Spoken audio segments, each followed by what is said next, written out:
तर जरांगे आरक्षणाबद्दल राहुल गांधींना प्रश्न विचारणार का असा सवाल आता प्रसाद लाड यांनी उपस्थित केलाय। भाजपा आमदार प्रसाद लाड यांनी मनोज जरांगेंना हा सवाल विचारलाय। तर राहुल गांधी फडणवीसांचा माणूस असं जरांगे म्हणतील का असं देखील प्रसाद लाड यांनी विचारलंय। तर तुम्ही सत्तेत आहात तर तुम्ही आरक्षण द्या असं जरांगेंनी म्हटलं होतं। आरक्षण द्यायचं सोडून इतरांवर कशाला बोलायला सांगता असा सवाल जरांगेंनी विचारलाय। आरक्षणासाठी भारतीय जनता पार्टी आणि महायुतीने संघर्ष केला।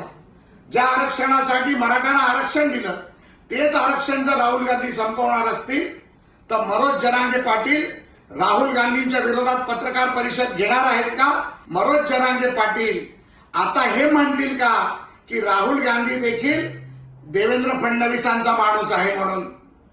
तुम्ही द्या ना, तुम्ही द्यायचं सोडून याला बोलून त्याला बोलून काय काय ठेके घेतले का? आम्ही तुम्हाला बी बोलायचे आणि त्यांना बी बोलायचं। सत्य तुम्ही द्या ना, तुम्ही द्या ना, तुम्हाला तेवढंच बोलता येतं फक्त फडणवीस साहेबांना सुद्धा आणि यांना सुद्धा। यांनी ते जे मराठीच्या विरोधात बोलायला ठेवले तेवढंच बोलता येतं त्यांना।